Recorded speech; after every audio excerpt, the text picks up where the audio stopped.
Hello and welcome दोस्तों, एक बार फिर से बहुत बहुत स्वागत है आप सभी का हमारे यूट्यूब चैनल डिफेंस पॉइंट पर। दोस्तों, आज के इस वीडियो में हम आपके लिए लेकर आए हैं इंडियन कोस्ट गार्ड नाविक जीडी एग्जाम के लिए एक छोटा सा प्रैक्टिस सेट। तो आइए शुरू करते हैं आज का हमारा ये वीडियो। दोस्तों, इससे पहले कि हम वीडियो शुरू करें, अगर आपने अभी तक हमारे चैनल को सब्सक्राइब नहीं किया है तो उसको सब्सक्राइब जरूर से कर लें और बेल आइकन को प्रेस कर लें ताकि आपको हमारे द्वारा दिए जाने वाले सभी लेटेस्ट अपडेट्स मिलते रहें। आइए देखते हैं पहला प्रश्न। तो पहला प्रश्न है कि भारतीय संविधान का निर्माण किसने किया। ठीक है, तो भारतीय संविधान का निर्माण जो है वो कॉन्स्टिट्यूशन असेंबली के द्वारा किया गया था। तो इसका करेक्ट आंसर होगा ऑप्शन बी कि भारतीय संविधान का निर्माण जो है वो कॉन्स्टिट्यूशन असेंबली के द्वारा किया गया था। अगर बात करें कि संविधान के पितामह किसको कहा जाता है, तो डॉक्टर BR अम्बेडकर को जो है वो भारतीय संविधान का पितामह कहा जाता है। आइए देखते हैं अगला प्रश्न क्या है। तो अगला प्रश्न है कि एड्स नहीं फैलता है। ठीक है, एड्स जो कि एक बीमारी होती है HIV। ठीक है, तो ये जो है वो बातचीत करने से और मरीज को छूने से जो है वो नहीं फैलती है। ठीक है, तो इसका करेक्ट आंसर होगा ऑप्शन डी, बातचीत करने से और मरीज को छूने से जो है एड्स नहीं फैलता। ठीक है, और एड्स के परीक्षण के लिए जो है एलिजा टेस्ट किया जाता है। ठीक है, देखिए अगला प्रश्न क्या है। तो अगला प्रश्न है कि निम्नलिखित में से किससे ऊन प्राप्त नहीं होती है। ठीक है, तो आपको बताना है कि इनमें से जो है किससे ऊन प्राप्त नहीं होती। तो सूअर से जो है वो ऊन की प्राप्ति नहीं होती है। ठीक है, तो इसका करेक्ट आंसर होगा ऑप्शन ए, पिग्स। देखिए अगला प्रश्न। तो अगला प्रश्न है कि गोधरा कांड किसके लिए प्रसिद्ध है। ठीक है, तो गोधरा कांड जो है वो भारतीय इतिहास की एक बहुत ही महत्वपूर्ण घटना थी। इसमें हुआ क्या था कि कुछ लोगों को जो है वो रेलगाड़ी में जला करके मार दिया गया था। ठीक है, तो गोधरा कांड जो है इसलिए प्रसिद्ध है कि रेलगाड़ी में लोगों को जला दिया गया था। तो इसका करेक्ट आंसर हो जाएगा ऑप्शन बी।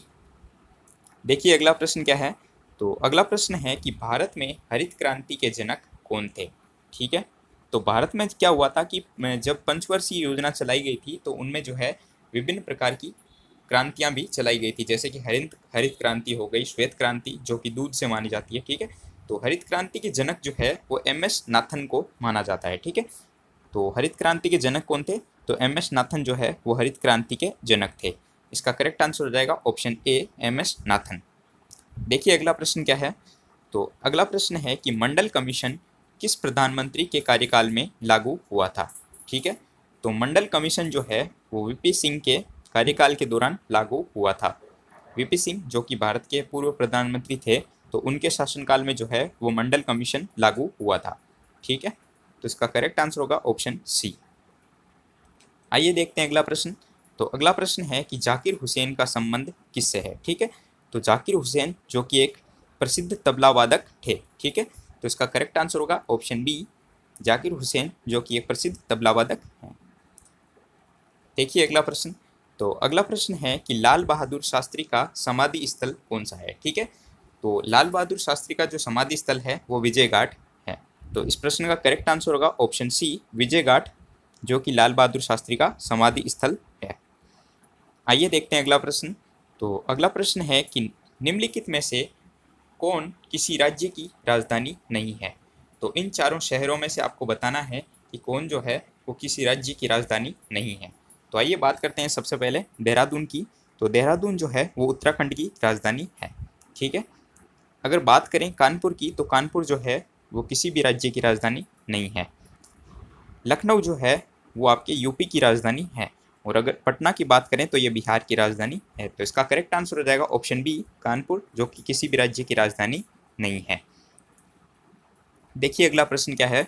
तो अगला प्रश्न है कि नाजीवाद के संस्थापक कौन थे।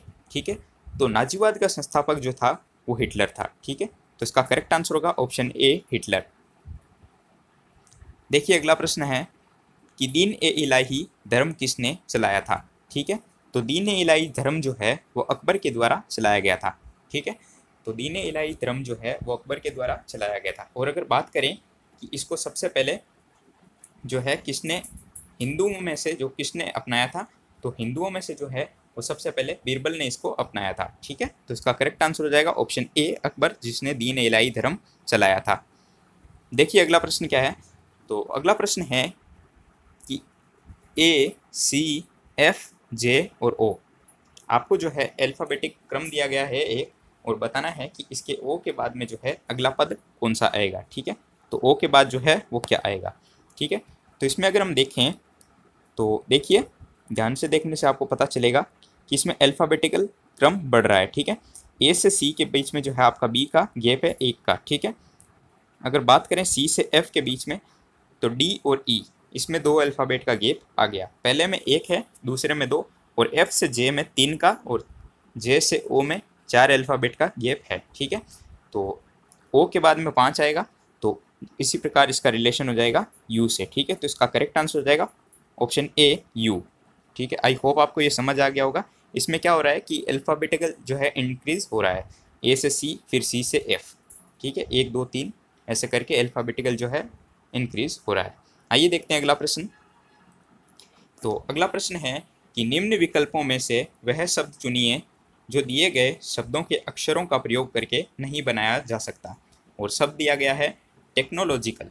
ठीक है, तो आपको बताना है कि नीचे 4 ऑप्शन जो है उसमें से टेक्नोलॉजिकल से कौन सा शब्द नहीं बनाया जा सकता। ठीक है, तो देखिएगा कि लॉजिक जो है वो टेक्नोलॉजिकल से बनाया जा सकता है, क्योंकि इसमें जो है सारे अल्फ़ाबेट्स मौजूद हैं। लोन भी बनाया जा सकता है। हेटर जो है वो टेक्नोलॉजिकल शब्द से नहीं बनाया जा सकता, क्योंकि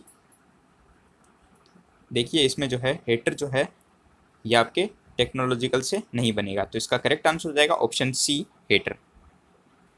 आइए देखते हैं अगला प्रश्न क्या है। तो अगला प्रश्न है कि स्टेथोस्कोप का आविष्कार किसने किया था। तो स्टेथोस्कोप जो है उसका आविष्कार लेनेक ने किया था। ठीक है, तो लेनेक नामक वैज्ञानिक ने जो है वो स्टेथोस्कोप का आविष्कार किया था। तो इसका करेक्ट आंसर होगा ऑप्शन बी। देखिए अगला प्रश्न क्या है। तो अगला प्रश्न है कि जीवाणु की खोज किसने की थी। तो जीवाणु की खोज जो है वो ल्यूवेन हॉक के द्वारा की गई थी। तो इसका करेक्ट आंसर होगा ऑप्शन बी ल्यूवेन हॉक, जिन्होंने जीवाणु की खोज की थी। ठीक है, देखिए अगला प्रश्न। तो अगला प्रश्न है कि विज्ञान की वह शाखा न्यूरोलॉजी में कौन सा अंग का अध्ययन किया जाता है। ठीक है, न्यूरोलॉजी में जो है उसमें कौन से अंग का अध्ययन होता है। ठीक है, तो विज्ञान की एक शाखा है न्यूरोलॉजी, जिसके अंतर्गत जो है वो स्नायु तंत्र का अध्ययन किया जाता है। स्पाइनल कॉर्ड का जो है वो अध्ययन किया जाता है। ठीक है, तो नर्वस सिस्टम सॉरी। तो इसका करेक्ट आंसर होगा ऑप्शन ए स्नायु तंत्र। आइए देखते हैं अगला प्रश्न क्या है। तो अगला प्रश्न है कि जनसंख्या का अध्ययन किया जाता है। तो जनसंख्या का अध्ययन जो है वो डेमोग्राफी के अंतर्गत होता है। ठीक है, तो इसका करेक्ट आंसर होगा ऑप्शन डी डेमोग्राफी।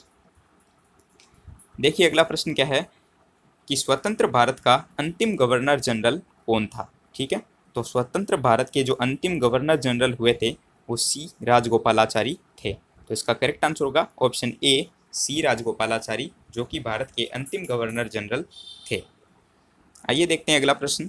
तो अगला प्रश्न है कि ए और जी का संबंध जेड और टी से है, तो जे और डी का संबंध किससे होगा। ठीक है, तो अगर हम देखें कि ए जी का संबंध जो है जेड टी से किस प्रकार है, तो देखिएगा कि ये जो है वो एक दूसरे के ऑपोजिट है। ठीक है, कि ए के ऑपोजिट जो है वो आता है जेड।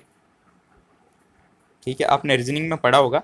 और जी के ऑपोजिट जो है वो टी आता है। ठीक है, तो ठीक इसी प्रकार अगर देखेंगे तो जे के ऑपोजिट क्यू आता है और डी के ऑपोजिट डब्ल्यू आता है। ठीक है, तो इसका करेक्ट आंसर हो जाएगा क्यू डब्ल्यू। ठीक है, तो इसका करेक्ट आंसर होगा ऑप्शन बी क्यू डब्ल्यू।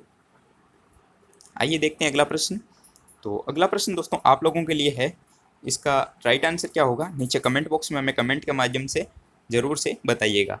तो आपके लिए प्रश्न है कि वंदे मातरम गीत किसने लिखा है। ठीक है, तो वंदे मातरम जो गीत है वो किसने लिखा है, इसका आंसर क्या है वो आपको कमेंट के माध्यम से हमें बताना है। आपके ऑप्शन है Rabindranath Tagore, option B Bankim Chandra Chatterjee, option C नव गोपाल मित्रा और ऑप्शन डी गिरीश चंद्र घोष। इसमें से राइट आंसर क्या है आप लोग नीचे कमेंट बॉक्स में कमेंट करके बताइएगा। और आज के लिए बस इतना ही। आई होप आपको ये वीडियो पसंद आया होगा। तो इस वीडियो को अभी तक लाइक नहीं किया है तो लाइक कीजिएगा, और चैनल को सब्सक्राइब नहीं किया है तो उसको सब्सक्राइब जरूर से कर लीजिएगा।